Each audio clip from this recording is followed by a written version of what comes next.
Nanta sa Sea Eagles karon mo ni ang parking area sa Sea Eagles. Isa silang parking area para sa mga motor.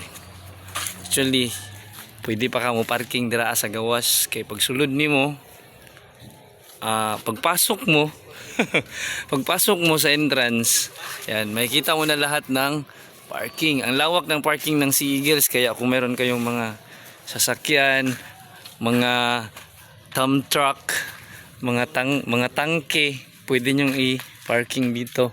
Ito yung mga kasama ko. Ang lakas ng ulan doon, mga parikoys, padulong tayo karon sa Sea Eagles para maligog dagat. Pero kay kusog man ng ulan, ay relax sa amin dire kay basin mabasa mi sa ulan. Tara maligo mo dito dagat. Lako meron taon pag wala na ning ulan kay para makaligo mig dagat sa mga tuan. Ang init dito. Kusog kay ulan dito sa among giadto. Nagabasa na mi. Pero pag abot dire, perti ding inita day. Buan ang trabahoan ni. Kauban na mo nga ito yung kasama namin na umihi sa kanyang pantalon. Hoy. Ito yung entrance ng Sea Eagles. Ang ganda-ganda kasi naka-semento na yung daan nila. Ayos na ayos. Ayun, sira. Galing. Ilahan eh. Yeah. Ang Sea Eagles guys, mga parikoy, ay napod sila yung swimming pool sa sulod. Napa na lahi nga entrance mo? Wala ba ito ya? Kuan, Sibin. Sibin? Sibin.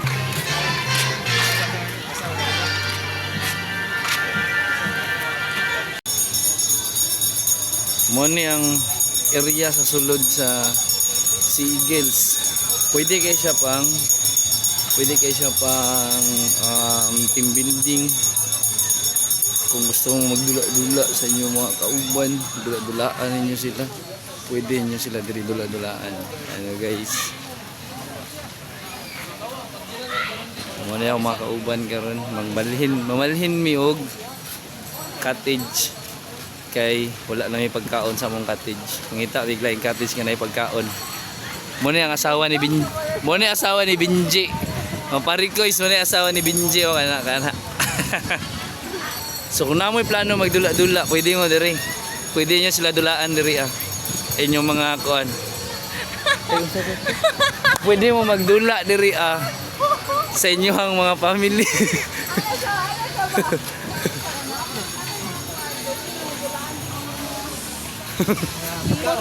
Pagdula-dula gayud mo. Pwede nga dalaan yung mga pagkaon, mga letson.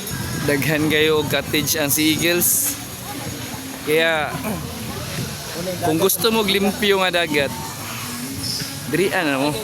Limpyo kay dagat diri limpyo ang dalan. Tapos pagagabi kay daghan nindot pud ni ilahang area diri. Makita na to ni unyang gabi unsa kanindot ang ilang area guys. Safety lang area diri. Pwede masulod ang mga sakyanan, pwede sulod ang inyong mga motor. Ay, wala motor sulod. Motor lang dili pwede masulod. Ang sakyanan pwede nyo masulod diri. Kung na may mga sakyanan. Nami gikuha diri sa Picas Cottage kay walay tao gikuha dalon. Asa to? Ay diri day, kamoy una ka. Wa ko katuod, kamo lay una. Bidyohan man tama no. Wow. Ako dai gimana tadi?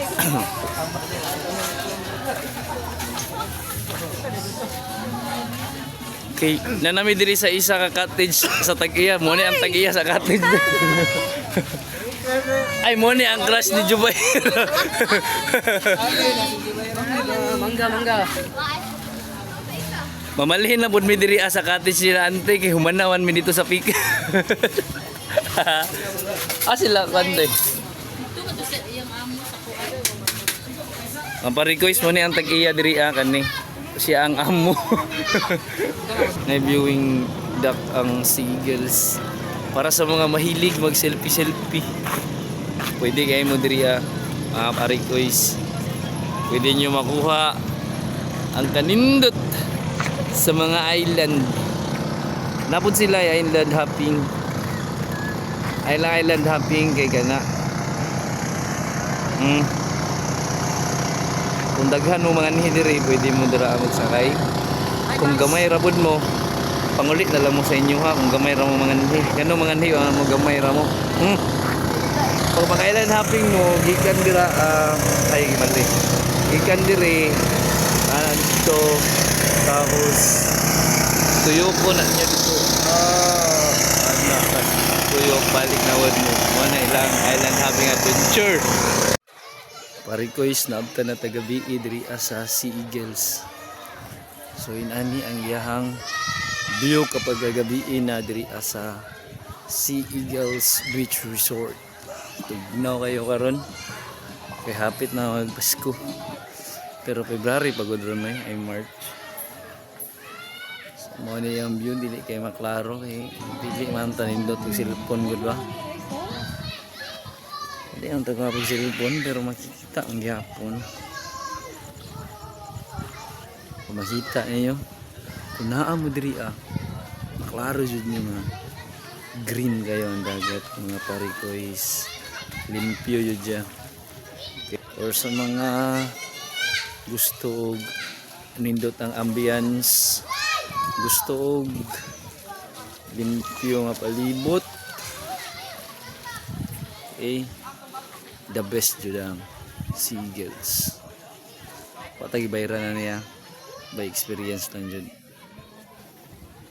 Kaya maganda dito mga parikoys. Ito yung main beach nila. Puntahan natin yung extension beach dito.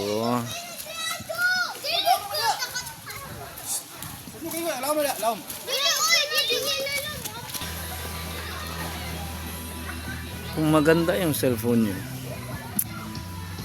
pwede ka talaga mag picture taking dito. Ngit na, di kayo maklaro. Paro. Walang masyadong tao dito na side. Kakaunti lang. Dilim. Paring ko is meron din silang yung mga kung ayaw nyo sa cottage or kung marami kayo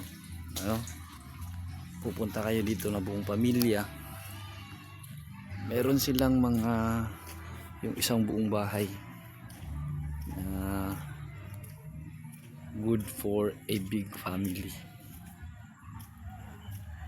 Naman kasi masyadong nakikita.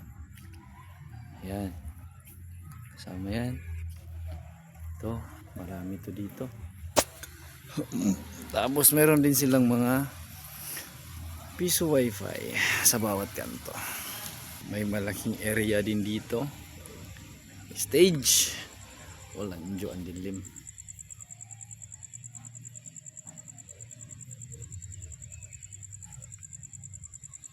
May stage dyan. Dito may malinis na grilling area. Ito yung grilling area nila.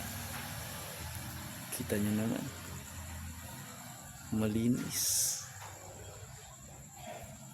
Meron din silang grilling area para sa halal sa mga kapatid nating Muslim. Malaki yan. Kahit maraming tao, pwedeng magsabay-sabay na mag-ihaw. Tapos marami din silang mga CR.